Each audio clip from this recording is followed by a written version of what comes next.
अगर आज तुमने मुझे बचाना सीख लिया तो कल मैं तुम्हें बचाऊंगा। मैं पैसा हूं। हे हेलो दोस्तों, पैसा सब कुछ तो नहीं, लेकिन पैसा बहुत कुछ है। पैसा आपके कल को आपके आज के साथ मिलाता है। पैसा है तभी आपके पास फोन है और आप फोन में वीडियो देख पा रहे हो, और तभी फोन में डेटा है। पैसा ही आपके अपने सपने और आपके अपनों के सपने पूरे करता है। पैसा एक ऐसा टूल है, अगर आज आपने उसको इन्वेस्ट करना सीख लिया तो आपका कल खूबसूरत हो जाएगा, और अगर आप इसको इन्वेस्ट करना नहीं जानते तो आपके पास अफसोस रह जाएगा।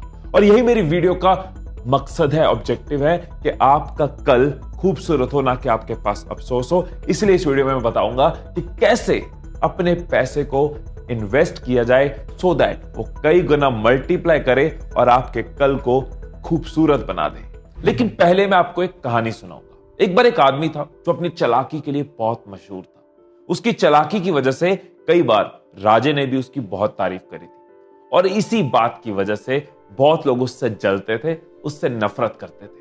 अब एक बार लोगों ने उसको एक ऐसे गुनाह में फंसा दिया जो उसने कभी किया नहीं था। राजे को भी बता दिया कि उसने ये गुनाह किया। राजे को बहुत गुस्सा आया कि मेरा फेवरेट आदमी और उसने इतना बड़ा गुनाह किया। उसने गुस्से में उसको मौत की सजा सुना दी। पर क्योंकि वो आदमी कभी उसका बहुत खास था, इसलिए उसकी आखिरी इच्छा पूछी। अब अपनी आखिरी इच्छा सुनाते हुए वो आदमी कहता है कि मैं बस इतना ध्यान रखना चाहता हूं कि मेरे मरने के बाद मेरे परिवार के ऊपर कोई मुसीबत ना आए, उनका ख्याल रखा जाए। तो एक छोटी सी जो मेरी इच्छा है कि चेस के बोर्ड पे पहले ब्लॉक पे चावल का दाना रखो, और उसके अगले ब्लॉक पे जो भी पिछले ब्लॉक पे उसका डबल कर दो, और ऐसे करते करते जितने दाने 64वें ब्लॉक पे होंगे, मेरे मरने से पहले वो मेरे परिवार को दे दिए जाए।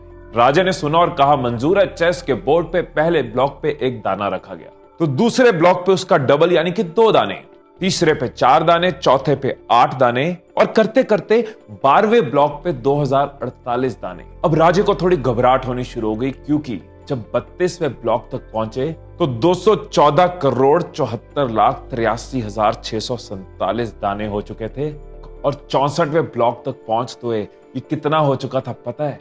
9.2 क्विंटिलियन। ये इतना ज्यादा था कि वो राजा अगर अपना पूरा राज्य भी बेच दे तो उसकी इच्छा पूरी नहीं कर सकता था, अपनी जुबान पे नहीं रह सकता था। इसलिए वो पूरा राज्य उसको दे देता है, उसको जिंदगी मिल जाती है और वो राजा उसका गुलाम हो जाता है। आप ये देखो कैसे एक दाने से शुरू किया और नंबर कितना बड़ा हो गया। इसी को कहते हैं पावर ऑफ कंपाउंडिंग। ये है दुनिया का 8वां अजूबा, कंपाउंडिंग। हर बड़े से बड़ा आदमी, हर सफल आदमी, चाहे बिल गेट्स हो चाहे वॉरेन बफे हो, इसकी पावर को समझते हैं। वो कहते हैं ना, पैसे के लिए काम मत करो पर पैसे को काम पे लगाओ। ये लोग यही चीज करते हैं। अब जब भी हम इन्वेस्टमेंट सोचते हैं तो कई ऑप्शंस हमारे माइंड में आती हैं, जैसे कि FD, RD, gold, property, mutual funds, stock.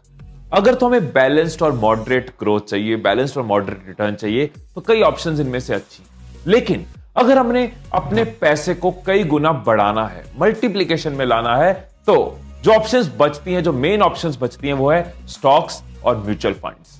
देखिए, अगर तो आप फुल टाइम इसी काम में होते, फाइनेंशियल प्लानर होते, फाइनेंशियल एनालिस्ट होते, तो मैं आपको कहता शायद आपके लिए बेस्ट ऑप्शन स्टॉक मार्केट है, शेयर मार्केट में पैसा लगाना है। पर हम में से ज्यादातर लोगों के पास time, risk, expertise and efforts नहीं है। हम अपने काम में बिजी हैं। हम अपने पैसे को इन्वेस्ट करके कंपाउंडिंग का फायदा लेते हुए कई गुना मल्टीप्लाई करना चाहते हैं। इस ट्री वाली जो चीज है, इसको सॉल्व करने के लिए आते हैं म्यूचुअल फंड्स। अब मान लो आपको अभी 1000 रुपए इन्वेस्ट करने और आप स्टॉक मार्केट में लगाने की सोचते हो। आप किसी शेयर पे 1000 रुपए लगा देते हो।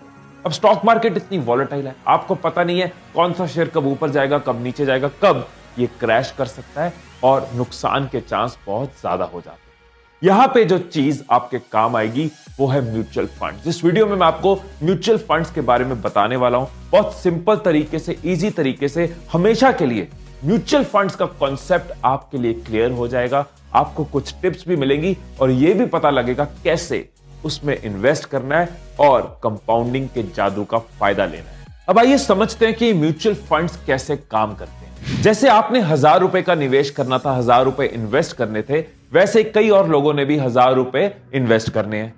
इन 10 लोगों ने एक कंपनी को पैसे दिए जिसको कहते हैं एएमसी, एसेट मैनेजमेंट कंपनी। अब ये एसेट मैनेजमेंट कंपनीज के पास फंड मैनेजर होता है जो आपके 10,000 रुपए को इन्वेस्ट करेगा। अब ये जो फंड मैनेजर है ये क्वालिफाइड है, अकाउंटिंग, बिजनेस, फाइनेंस, इकोनॉमिक्स को समझते हैं। इनके पास रिसर्चर्स की, एनालिस्ट की टीम होती है जो मार्केट पे पूरी नजर रखती है, मार्केट को समझती है। अब ये फंड मैनेजर इस 10,000 रुपए को एक जगह लगाने की जगह अलग अलग जगह पे प्लान तरीके से इन्वेस्ट कर देता है। अभी उनकी रिसर्च है, उनको लगता है कि ऑटोमोबाइल ग्रो करेगा तो कुछ पैसा ऑटोमोबाइल में लगा दिया, महिंद्रा में लगा दिया। उनको लगता है फार्मा ग्रो करेगा, कुछ पैसा सिप्ला में लगा दिया। उनको लग रहा है कि आईटी के भी ग्रो करने के चांस है तो थोड़ा पैसा इन्फोसिस में लगा दिया। अब आप देखो, जो ट्री आपके पास नहीं है वो इनके पास है। इनके पास टाइम है, इनकी पूरी टीम इसी काम के लिए डेडिकेटेड है।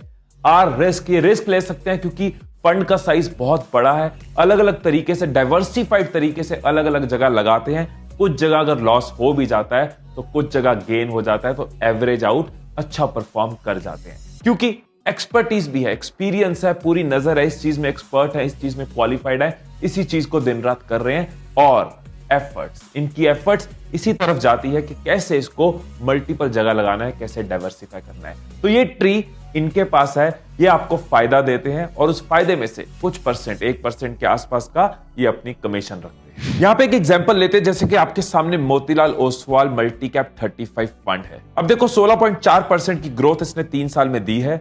इस फंड में जो टोटल पैसा लगा हुआ है वो 7,000 करोड़ लगा हुआ है।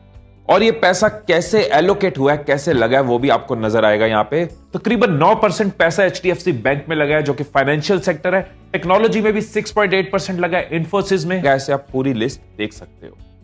अब आपने देखा होगा कि फंड के साथ एक परसेंटेज लिखी होती है। ये है रिटर्न की परसेंटेज जो आपको मिलती है। हर फंड की अलग अलग परसेंटेज है। जैसे कुछ फंड यहाँ पे 20, कोई 19, कोई 18, कोई 16%, तो अलग अलग परसेंटेज। अब हम समझते हैं कैसे ये रिटर्न काम करती है। एक एग्जांपल लेते हैं कि आपने सोचा 1,000 रुपए पर मंथ इन्वेस्ट करना है। अभी सिर्फ 1,000 की बात है, पर मंथ 1,000 रुपए इन्वेस्ट करना है। इसको SIP कहते हैं, सिस्टमैटिक इन्वेस्टमेंट प्लान।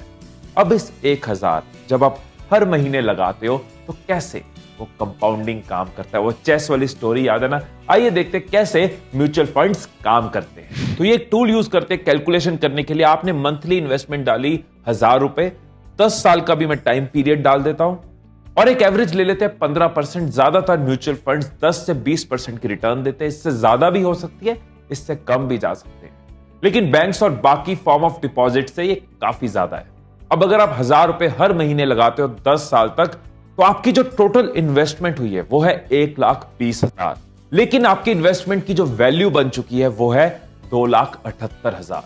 अब ऐसा तो है नहीं कि आप हर महीने 1,000 लगाते जाओगे, ग्रो नहीं करोगे, सैलरी नहीं बढ़ेगी, इनकम नहीं बढ़ेगी, हर साल कुछ तो इंक्रीज होगा। तो मान लो आप हर साल सिर्फ 500 रुपए और बढ़ा देते हो इस SIP में, कि एवरी ईयर पहले साल 1,000 रुपए, अगले साल 1,500, उसके अगले साल 2,000 पर मंथ। 500 रुपए अगर आप हर साल बढ़ा देते हो तो 10 साल में जो आपने इन्वेस्ट किया वो है 3,90,000, लेकिन जो आपके फंड की वैल्यू बन चुकी है वो है 7,40,000।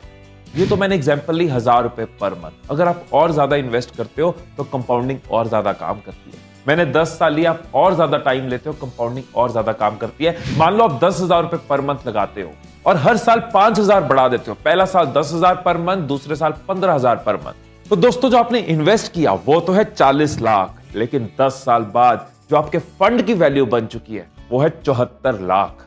आप देख रहे हो कैसे कंपाउंडिंग काम करती है, कैसे आपका पैसा मल्टीप्लाई होता है। और इसी कैलकुलेशन में अगर मैं 10 साल का 15 साल कर दूं, मतलब आपने 25 साल की उम्र में 10,000 रुपए पर मंथ इन्वेस्ट करने शुरू करें, 15 साल बाद जब आप 40 के हो जाओगे, उस टाइम तक आपने जो इन्वेस्ट किया होगा वो होगा 81 लाख, लेकिन आपके फंड की जो वैल्यू बन चुकी होगी वो होगी 2,17,00,000 रुपए। 40 साल की उम्र में आप करोड़पति बन चुके होंगे। सो म्यूचुअल फंड्स में आप जितना जल्दी इन्वेस्ट करना शुरू कर दो उतना ज्यादा फायदा। जितना ज्यादा टाइम आपके फंड को मिलता जाएगा उतना कंपाउंडिंग काम करता जाएगी। जितना इन्वेस्ट कर सको, जितनी आदत डालो इन्वेस्टमेंट की, खर्चा करने की जगह इन्वेस्ट करने की, ये बहुत ही अच्छी आदत है। खर्चे से कोई फायदा नहीं होता, इन्वेस्टमेंट से मल्टीप्लिकेशन होती है। दोस्तों यहाँ तो जिंदगी में फायदा मिलता है या अफसोस मिलता है। अब आपको फायदा लेना है या अफसोस लेना है। म्यूचुअल फंड के कई फायदे आपको मिलते हैं, जैसे कि आप किसी भी अमाउंट से शुरू कर सकते हो। मिनिमम 500 रुपए है एसआईपी के लिए, 500 रुपए से ऊपर आप कोई भी अमाउंट लगा सकते हो।